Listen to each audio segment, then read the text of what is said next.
This is the Washington Bridge that carries I-195 over the Seekonk River in Providence, Rhode Island. Or at least it was the Washington Bridge. You can see that the westbound span is just about completely gone. In July of 2023, that part of the bridge, although marked as being in poor condition, received a passing inspection. 6 months later, the bridge was abruptly closed to traffic because it was in imminent danger of collapse. Now That's odd. The whole thing has nearly been torn down as part of an emergency replacement project. Rhode Islanders who need to travel between Providence and East Providence have suffered through more than a year of traffic delays from the loss of this important link, and business owners have seen major downturns. If you live in the area, you're probably tired of seeing it in the news, but it hasn't had a lot of coverage outside the state, and I think it's a really fascinating case study in the complexities of designing, building, and taking care of bridges. This is curious, especially because we've seen a few bridge failures somewhat recently due to accidents or collisions or other purposes. And so I think there is a broader question that's currently being asked around some of our infrastructure of how well maintained are some of these bridges and how risky are we getting with the current state of maintenance and whether or not we're letting things slide a little bit too much. So it was curious already that was part of what was illustrated before. They mentioned the bridge got a passing rating, and then a few months later, basically they said nobody can use it. It's very poor condition. And so it's curious how something like that so quickly transitioned from safe to very unsafe. And so I think it does bring to top of mind how valid some of these ratings are for some of our infrastructure and whether or not we are putting the due diligence where it needs to be. Including some lessons that apply to designing just about anything. I'm Grady, and this is Practical Engineering.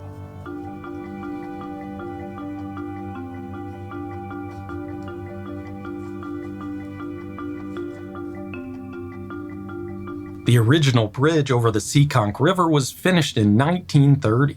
Part of that old bridge now serves as a pedestrian crossing and bike link. It's a nice bridge. Concrete and stone multiple arch spans give it a graceful look over the river.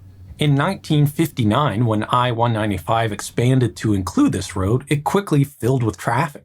The old bridge just wasn't big enough, at least according to the standards of the time, so a new bridge to carry the westbound lanes was planned, with the federal government picking up most of the bill. Since the feds were paying, they wanted a simple, inexpensive steel girder bridge, but Rhode Island refused. The state didn't want a plain, stark, utilitarian structure right next to their historic and elegant multi-arch bridge. It took years to come to an agreement, but eventually they met in the middle, with the Federal Bureau of Roads agreeing to include false concrete arch facades between each of the exterior piers, matching the style. That's actually very interesting that these are like fake arches. And so you can see from these angles that there's like these pillars underneath that are actually holding it up. The eastbound bridge. But by that time, the field of bridge engineering had shifted. The interstate highway system in the U.S. started in 1956 with the idea of an interconnected freeway system with no at-grade intersections. Every road and rail crossing required grade separation, and that meant we started building a lot of bridges. We're up to around 55,000 today, and that's just on the interstates. With steel in short supply, a new kind of bridge girder was coming into vogue made from pre-stressed concrete. In simple, reinforced concrete structures, the rebar is just cast inside. It takes some deflection of the concrete before the steel can take on any of the internal stress within the member. For beams, the amount of deflection needed to develop the strength of the steel often leads to cracks, which eventually lead to corrosion as water reaches the steel. But if you can load up the steel before the beam is put into service, in other words, pre-stress it, you can stiffen the beam, making it less likely to crack under load.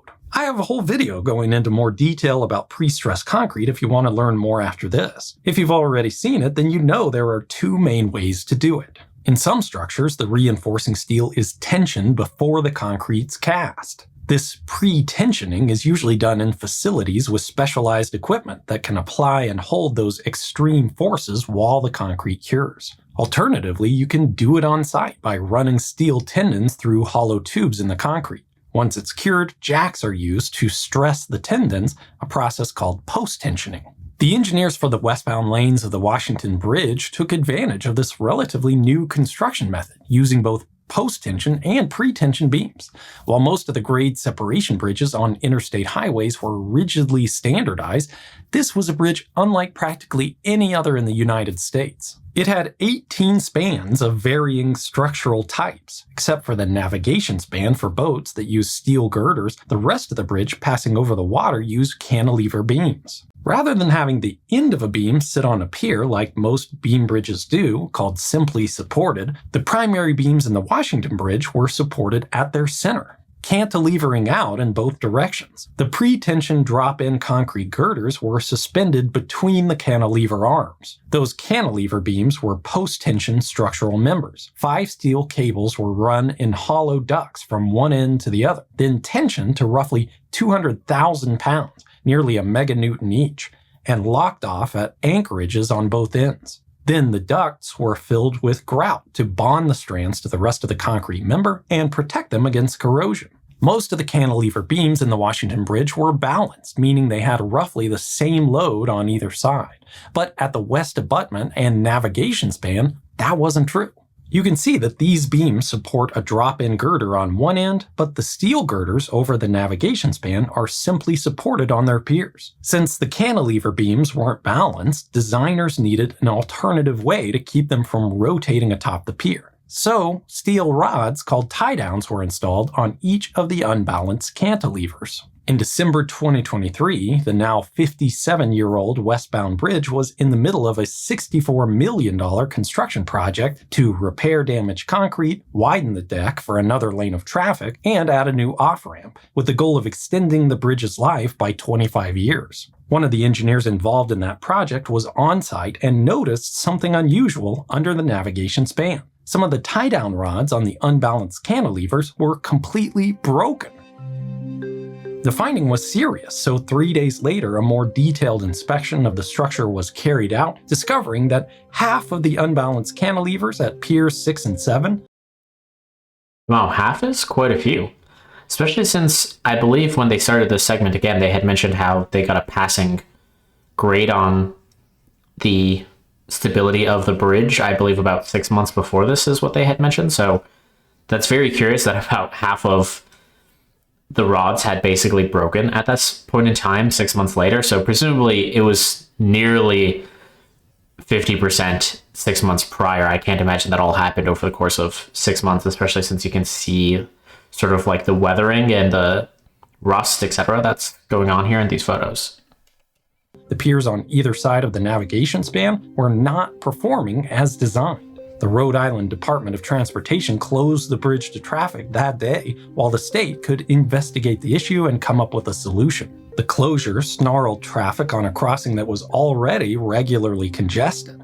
Westbound traffic was eventually rerouted onto the eastbound bridge, with the lanes narrowed to fit more vehicles. The state put up an interactive dashboard where you can look at travel times by route and time of day and view live webcams to try and help travelers and commuters decide how and when to get across the Seekonk River. Still, the closure has had an enormous impact on the Providence area, impacting travel times and economic activity for more than a year now. The state was fully expecting to implement some kind of emergency repair project, essentially a retrofit that would replace the broken tie-downs on the unbalanced cantilevers.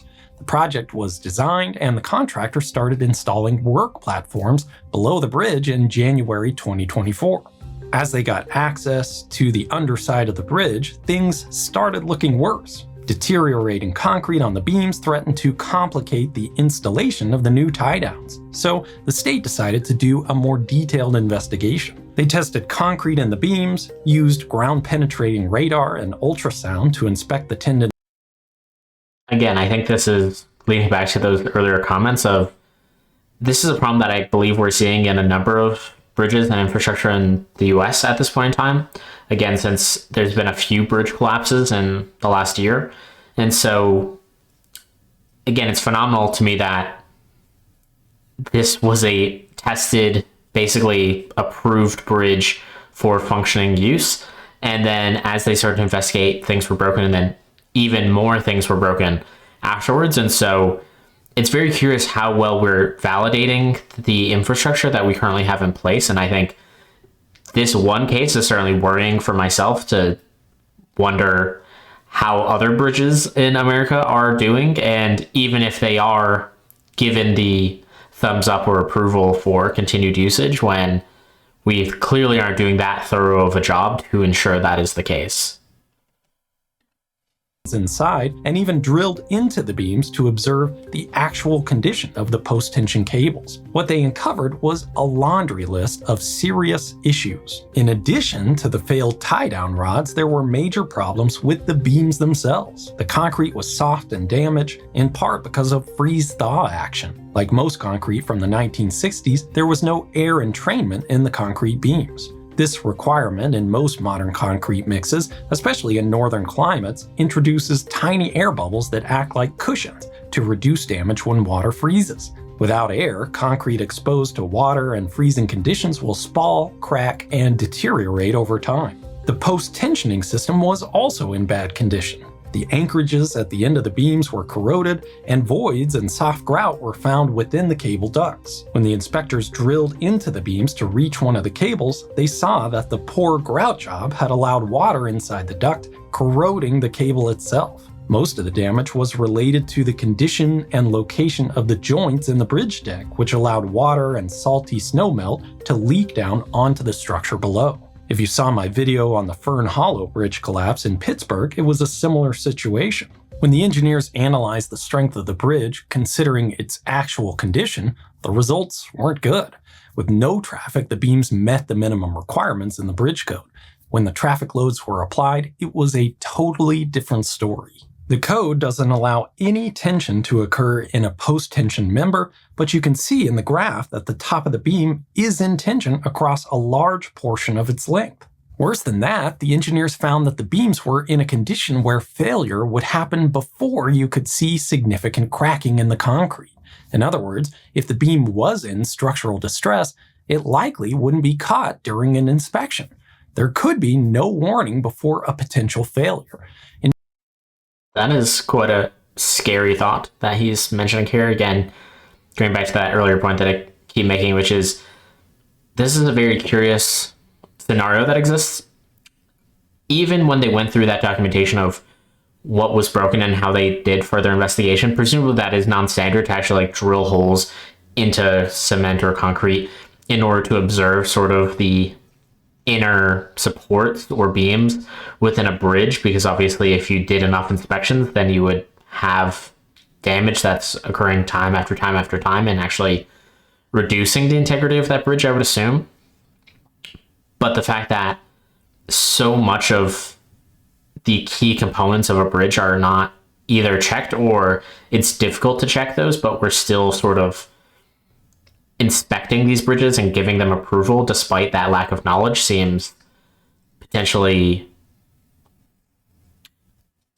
bad for the citizens that are using that bridge, but also throwing caution to the wind for some of the hazards that could entail. In short, this was not a bridge worth widening. It wasn't even safe to drive on. A big question here is, why didn't any of this get caught in inspections? And that mostly has Awesome. Hopefully he'll actually answer this question that I've already had a few times now. to do with access. Only some of these tie-downs were visible to inspectors. The rest were embedded in concrete diaphragms that ran laterally between the beams. But it's not clear if any special attention was paid to them given their structural importance in the bridge. Looking through all the past inspection reports, there's very little mention of the tie-down rods at all and only a few pictures of them. The state actually used this photo from the July 2023 inspection, 5 months prior to when it was observed to be broken, to show that this tie-down wasn't broken then, suggesting that maybe a large truck had caused the damage in a single event. But you can clearly see that if it were fractured at the time, that break would be obscured by the pier in the photo. Same thing for this one. The fracture is at the very top of the rod, so it's impossible to see if it was there in July. There's no easy way to know how long this had been an issue, at least.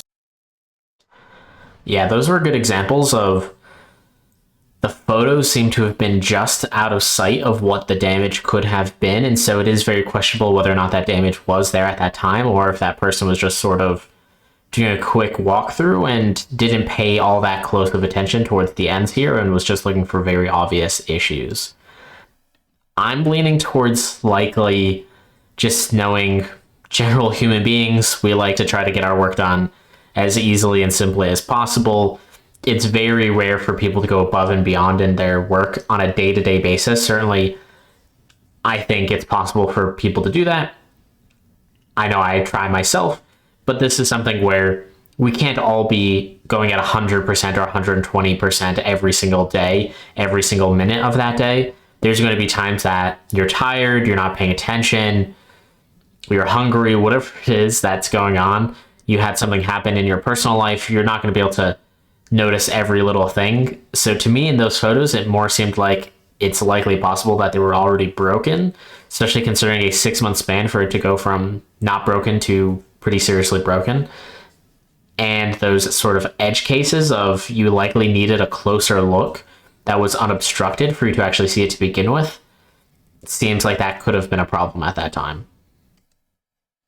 For these outside tie rods, you have bare steel, exposed and mostly uncoated, directly beneath a leaky joint in the road deck. This is easy to say in hindsight, but if I'm an inspector and I understand the configuration of this bridge, I'm making sure to put eyes on every one of these visible tie downs, or at least state very clearly and explicitly that the access wasn't enough to fully document their condition.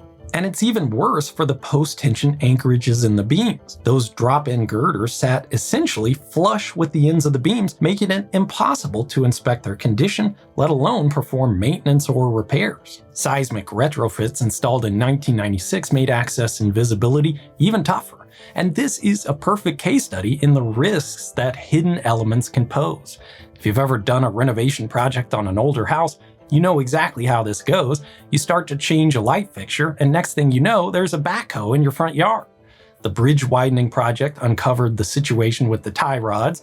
The repairs to the tie rods revealed issues with the post-tension system and the beams. Investigation into that problem revealed further structural issues, and pretty quickly you have a much bigger problem on your hands than you set out to fix in the first place. You're trying to keep the public informed about what's going on and predict how long the bridge is going to be closed at the same time that the situation is unraveling before your eyes. The engineers looked at a bunch of options to repair all these issues, but the complexity of implementing any fixes just made it infeasible. Just to get to the beams, you'd have to demo the entire road deck and remove the drop-in girders. Since things have shifted, there's no way to know how the load had redistributed, so even taking the deck off would come with risks. Then, with the state of the concrete in the beams, it wasn't a sure bet that they could even support any external strengthening, and even if you did get it repaired, you would still have all the same issues with access and visibility.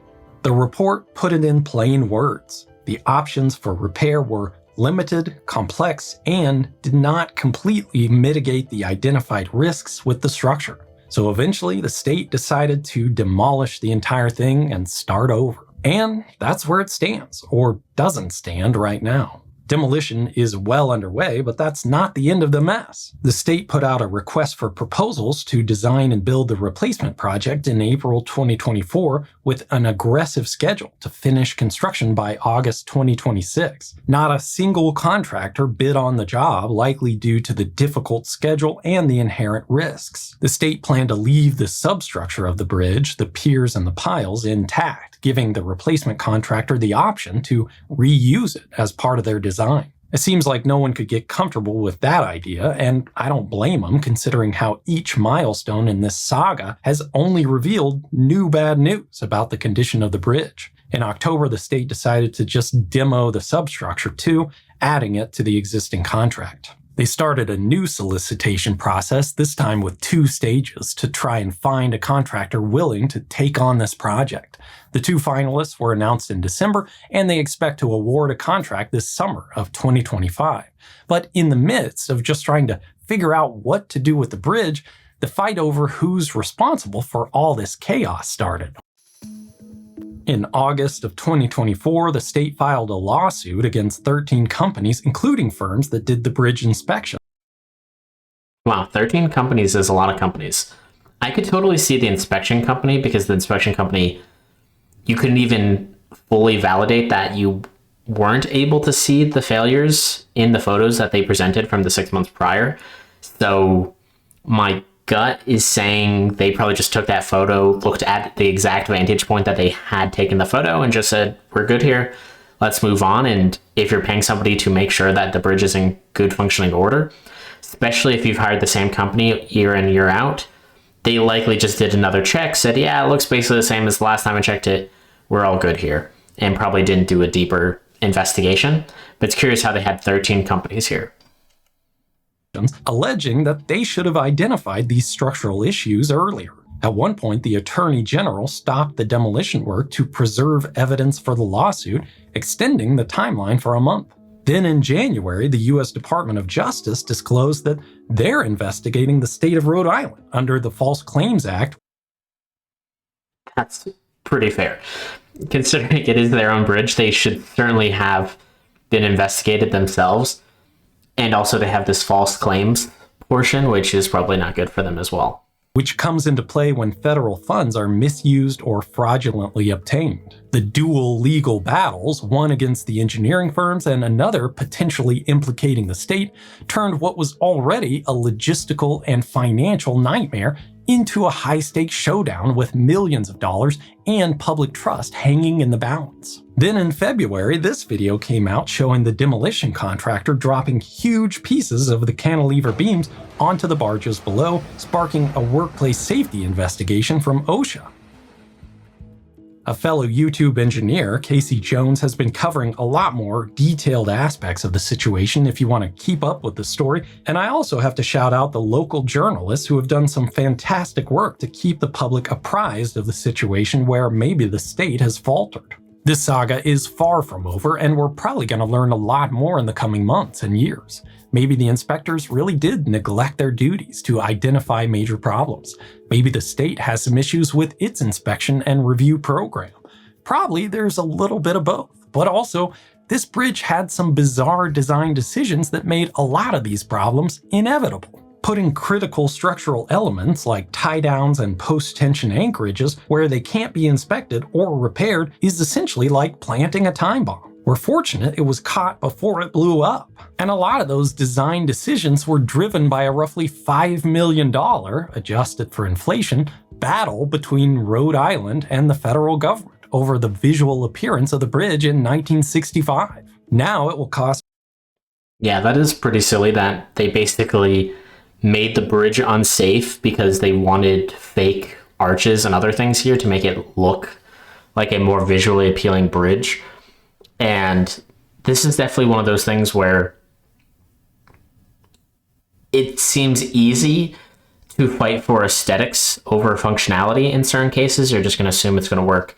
And again, being an engineer from the software side, we see similar things there where whenever you mention something like for security purposes or for maintenance purposes or something along those lines, something that is out of sight, out of mind, basically what is heard sometimes by the business or the product teams is, would you like to waste money? Instead of it being we should actually be good stewards of this environment and this system that exists. And so within the software engineering space, usually there's much lower stakes involved, especially for some of the companies that I work at.